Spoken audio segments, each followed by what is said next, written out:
I feel like this is a theory you guys will probably like. There's like people that tell you how you feel about something before they say, hey, you'll like this. It's like, we'll decide after. Yeah. But is that a lot of the people that didn't grow up, a lot of the people that set the rules of New York ethnic non-identification grew up subconsciously in their mind, they want everybody to be the same so that they can recreate the bland suburban strip mall that they grew up in. Right. So they're subconsciously doing it. So they're like, no, we want everybody the same because that's how we grew up. So that means that's good. Right. Instead of going, I left there for a reason. That's interesting. I never thought about it that way. makes They sense, probably though. have no choice in that. You're saying it's like a subconscious thing because that's what they know. That's how they're conditioned. Yeah. So they think they're actually being 10 times more racist than anyone could ever be. Right. By not identifying people's, you know, like I Right. always used to say, celebrate diversity. Don't point out people are different, you know. Right. And so they're, you know, what they mean. It's just so obvious to me that there's something off with it, you know. Yeah, it's Park Slope is European. All right, fucking cucks. My brother's, no, I'm saying my brother. I like Half how the kids in my post yuppie is European. I like that. Yeah. That's hilarious. That's top level. Yeah. Yeah, because that's my brother said that half the kids in the class, they're from France. They moved back after a year. They stay like all his daughter's friends. Right. In like 6th grade, or I mean, with 7, 8-year-old kids, 1st grade, whatever it is. Very advanced 6. Yeah. And they're all from like different countries. Yeah. Spain, France. Yeah. Hey, what are we losing you? No, I was just reading about the train. Yeah, Sorry. The guy's rude. I mean, the guy is like. No, I was just reading. I He's was way listening. too comfortable with you. I was just listening. Yeah, I'm in the middle of trying to describe my brother's poor kid. Yeah. Trying to go to school. Her friends leave after a year. And Yeah. this bitch is reading Wikipedia. I mean, he's reading it off a I'm big looking script. at ass on Instagram. Yeah. You've been sober for how many years now? I don't talk about that. Oh, sorry. Yeah. I mean, yeah. A long time. Oh, a long time. What does that have to do with it? Well, I don't know, because you naming all the bars, but you don't drink. I know, but this was back when I was young. Oh, and you Those were. bars don't exist anymore. Yeah, Yeah. I remember we went into that bar in Dublin.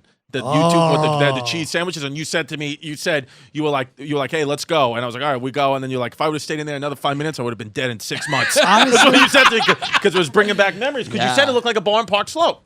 You know, it's so true. Yeah. The only time, I mean, I quit drinking 1983. Wow. I was born in '84.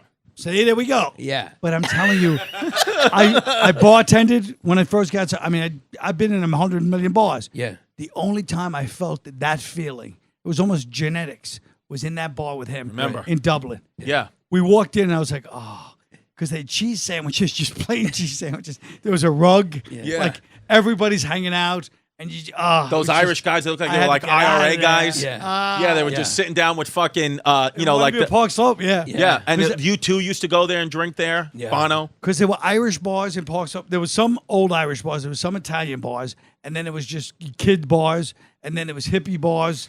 And then it was like cuisine bars, Guido. None of those cuisine. bars serve brunch like they do now. No, but Mooney's had a salad bar. I remember that. I used to hit that salad. We used to go eat dinner at Mooney's. Really? And there was a salad bar. But it's all gone now. What is it? It's a Mooney's is Lululemon gone. store now? What is it now? Mooney's is like a Italian pizza place now. Or what Okay. Mooney's is, yeah. Yeah. But, See, I'm not familiar with that Park Slope at all. Yeah, well, I wish I was. Park Slope, it's fascinating because of what Colin says. It was so diverse around the time I grew up. It must be at some point, like in the 80s or 90s, it must have been like one of the most diverse neighborhoods in the world, and also That's right. socioeconomically diverse. Yes. Which is like unique. Yeah. Because you go one block that way, you were in a totally different socioeconomic bracket. When I was growing up, it was like 6th Avenue was the cutoff line. Right, You right. went go down below to 6th. 6th. You went down to 5th, and you were like, What are you doing? I mean, And yeah. now 5th is the hottest. You go to Hottest. Park Slope now. 7th Avenue is deserted. Yeah. There's nobody, even on the weekends. Yeah. There's nobody on the street. Fifth Avenue. 7th Avenue is hopping. Yeah. And 5th Avenue is hopping. Yeah. Yeah. It used to be the absolute reverse. Like 7th Avenue was like, and then it changed because when I was a kid, like on my block, we had the McCormicks, the Horns. I mean, it was all retired Irish cops. Right. And Garganos, Italians. I mean, everyone was sitting out on lawn chairs. Yep. We used to play stoop ball. Yep, we And did.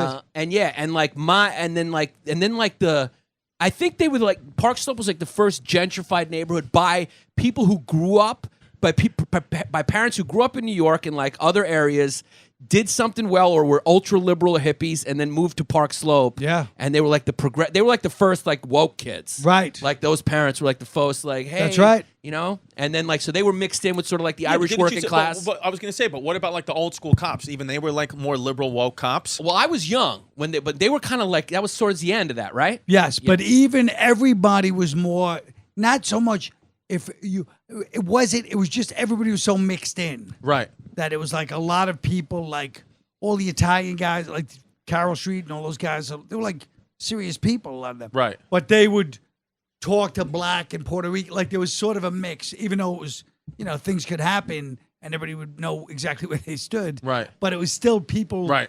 conversed or people would play ball together. There was just there was a very fluid line. There was, avenues and houses live next door to each other. So it wasn't a very segregated area. Yeah, no, it wasn't segregated. You saw each other. You kind of intermingled on basketball courts, on court. People knew each other. Yeah. It was so very diverse. You think you're like, smart and well-spoken and well-read now because of Park Slope, both of you guys. Yes. Because in my neighborhood in Ridgewood, I mean, Patty Fly Balls, the kid just, we don't think like that. No, I think Park Slope has a lot to do with it. Yeah. We were Yes, of exposed course. to so much at such an early age, and the people who moved to Park Slope. That was in the air. That was the energy. It was intellectuals. It was Yes. kind of like Yes. progressive thinkers.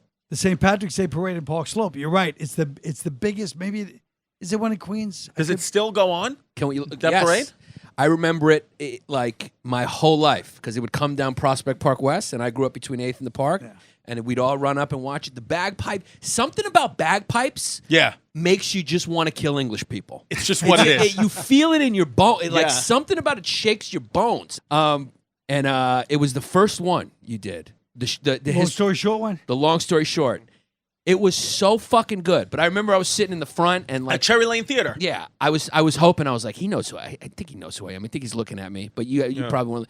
It was fucking so good. It was when it was like on Broadway or like off. It was like that one the was Helen on Hayes, Broadway. yeah. I went and saw it there live, and then I Yeah. saw it again when it was on was it on HBO after that? Yeah. HBO bought it. Yeah. But that was the first of this new thing that you started. You like Yeah. found that you were like this is Like you were you able guys, to take I all love you, it. What you guys are doing, it's the same thing. History, people act like we're talking about history. We're talking about today, it's history. It's the same thing. right. Well, but that's always been Colin style. If you watch his HBO special, the first one where he's wearing the Pirates jacket. And I have a mullet. And he's got a I mullet. mean, the kid was a skinny kid. Skinny kid. He could have got punched through back then. Yeah, it's good. He was a good-looking kid. Yeah, it's a skinny kid. It's a little thing called cocaine. And so I wasn't on cocaine. No, I'm kidding. I'm just kidding. So it's like but even his style then That was even the one where he sat on the stage and got off. yeah, and it wasn't history, Yeah. but it was that style is unique to Colin. Yeah. You know what I mean? No, but that was And then much Nanette different. tries to do it now. It's not Well, funny. Well, what's that? No, I said Nanette Hannah Gatsby tried to do it. It's just I not love funny. how everyone just calls her Nanette. Yeah, it's like yeah, she's the next one that's going to write a positive review about us too. By the way, she'll never be a quoted fan by of Hannah this. Gatsby. Yeah. Because the truth is, I could just say quoted by Hannah Gatsby and put a picture of Giannis's face, and it looks like enough like Hannah Gatsby. Where What's your favorite ones? My favorite I love them all, but my favorite is New York Story. Me too. And the first the My- long story short. yeah. I love the way it ends in the car. Yeah. It's like, Yeah. My it's a favorite callback. Here's how favorite my New York Story one was to me. That when I was in an ambulance with a heart attack and I thought I was dying, I was losing breath. What do you call that? Respirating? What do you call it? Cardiac arrest. When you start, your breathing starts getting lower and lower. What's the medical term? Dying. Shallow breath. I thought it was like respirate. I don't know. Asphyxiating? I was Asphyxia. literally like this, and I was like, at least I got New York Story out. Wow. Really? Yeah. Wow. That's how much I love New York because the way we all grew up. I mean, New York, what it meant, and to be able to say, hey, guess what? This is not crazy. This is not racist. Oh, shallow breath. I This think is how it's we called grew up. dyspnea. Yeah. Like that was so, Let me make- for some reason, that meant more to me than any of it. You know what I mean? Like, Yeah. So you really thought that when you were laying there? I You really about thought that. And here I am. We're celebrating. We're talking about Park Slope. We're celebrating this beautiful New York vibe.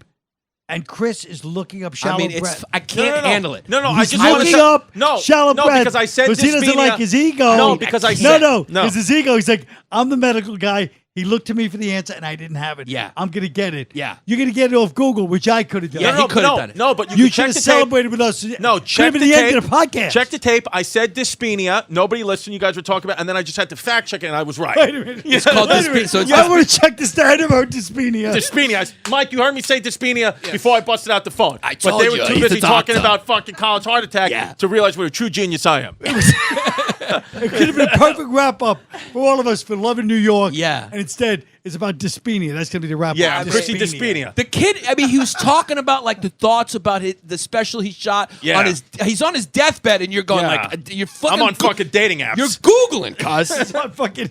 Yeah. Yeah. He's on WebMD. Yeah. So let's get. So Colin he's in the ambulance. He's dying, and he thinks the New York story. I think a New York story because I was like the beauty of like you talking the magic and just that everything was intertwined in that way, and it's gone now. It's just this thing where there's so many rules and regulations to what's appropriate, and it's dead. And I knew it last year. My friend he does mold inspections, so he's out in Bedford-Stuyvesant, and I get a call from his phone. And it's a lady, East New York, actually. East New York, Brownsville, East New York. Lady calls me up, black lady. It's like, hey, did you, this phone, I see this number on the phone. Some guy left his phone. And I'm like, oh, that's my friend. You're right. And she goes, yeah. I mean, is he a white guy? I'm sorry, but there was a white guy here earlier. And I was like, this lady from Brownsville going, I'm sorry, was he a white guy? I was like, it's over. Yeah. If she's worried about being politically correct, doing somebody a favor, trying to find their phone in Brownsville, it's over. Is there any good part? Do you think there's any positivity to it? Do you think it's like the world's a better place, or people trying to be good? It's all bad. Well, I mean, I don't see the good part. I mean, I think that It's just phony bullshit. Well, it's just there's something about it that's just when you're not able to describe certain things, it's fake. You know what I mean? Right. Yeah. It's just there's something about it. It rubs me. My gut instinct is that it's wrong. Yeah. Thank you guys for watching. Don't forget to subscribe. Also, turn on alerts. More to come. Tell France. Absolutely. And go to patreon.com/BayRidgeBoys to join the matriarchy where things get really wild.